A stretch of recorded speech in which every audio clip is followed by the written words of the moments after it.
जियानी ने फाइनली जेंगशी को ये कह ही दिया कि मैं तुमसे प्यार करता हूँ और फिर वो बाहर सोफे पे सोने चला गया। अभी जियानी जैसे रो रहा हो वैसा दिख रहा था क्योंकि जेंगशी ने उसे कोई जवाब ही नहीं दिया था। फिर जेंगशी बाहर आया, वो जियानी के पास बैठता है और उसे बुलाता है, उसकी आंखों पर से बालों को हटाता है और उसकी फोरहेड पे किस करता है और मन में बोलता है कि मैं जानता हूँ। मन में बोलने की क्या जरूरत थी, लाउडली बोल देना चाहिए था ना। फिर अगला सीन आता है, हितियन मो ग्वानशान को कॉल करके कहता है कि मैं आधे घंटे से तुम्हारा इंतजार कर रहा हूँ, तुम अभी तक यहाँ पे क्यों नहीं पहुँचे। मो अभी तक अपने बेड में ही था और कहता है कि क्या तुम पागल हो, आज सैटरडे है तो तुम सुबह सुबह मुझे परेशान क्यों कर रहे हो, जल्दी से फोन रखो नहीं तो मैं कॉल काट दूंगा। हितियन गुस्से से कहता है कॉल काटने की अगर हिम्मत भी की तो देख लेना, लेकिन मो ने उसका कॉल काट दिया और फोन बंद करके सो गया। 10 मिनट के बाद मो अपनी मॉम की आवाज सुनता है कि हितियन तुम यहाँ पे आए हो। हितियन कहता है हेलो आंटी, मैं उसे लेने आया हूँ ताकि हम दोनों साथ में लाइब्रेरी जा सके। तो फिर मो की मॉम ने कहा कि जाओ उसके रूम में। अंदर जाते ही हितियन ने तुरंत ही मो को उल्टा किया और वो जरा सा भी हिल ना पाए वैसे पकड़ के रखा। मो उसे गाली देता है और हितियन कहता है कि कभी भी मेरी बातों को अनसुना करने की हिम्मत भी मत करना, जल्दी से वो इयररिंग पहनो और चलो मेरे साथ। मो कहता है हाँ मैं समझ गया, अब छोड़ो मुझे, दर्द हो रहा है। फिर वो पूछता है कि लेकिन हम जा कहाँ पे रहे,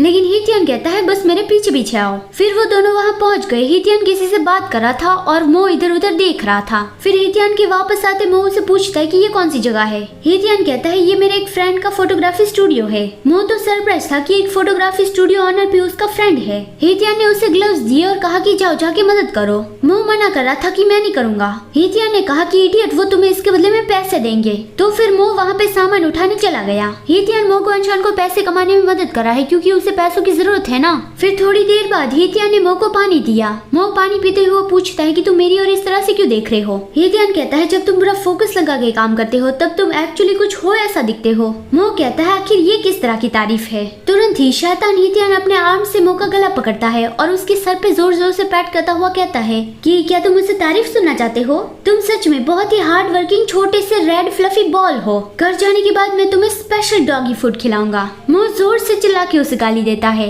और फिर वो काम पे वापस चला गया। थोड़ी देर बाद किसी ने मो को कहा कि रुको थोड़ी देर, और वो लोग शायद अपने फोटोशूट के लिए उसे अपना मॉडल बनाना चाह रहे होंगे, लेकिन मो को इस तरह से रोक लिया और वो किसी और से बात करने चला गया। इसलिए मो बहुत ही एनोइंग फील करने लगा था तो वो फिर से जाने लगा, लेकिन उस पर्सन ने उसे रोका कि हे लड़के तुम्हारा नाम क्या है। लेकिन मो ने हर बार की तरह उसे कह दिया कि इसे तुम्हें क्या। फिर उसे बहुत ही डिलीशियस खाने की स्मेल आ रही थी। वहाँ पे हितियन नूडल्स खा रहा था और पता नहीं हितियन मोबाइल में क्या देखता रहता है। मो उसके पास जाके कहता है कि हे मुझे भूख लगी है। हितियन कहता है नीचे ही कन्वीनियंस स्टोर है जाओ। मो दूसरी ओर नजर करके कहता है मैं पैसे नहीं लाया हूँ। हितियन को तो लॉटरी लग गई, वो अपना ही खाना मो को देता है कि लो खाओ। मो कहता है क्या तुम मुझे दूसरी प्लेट लेके नहीं दे सकते।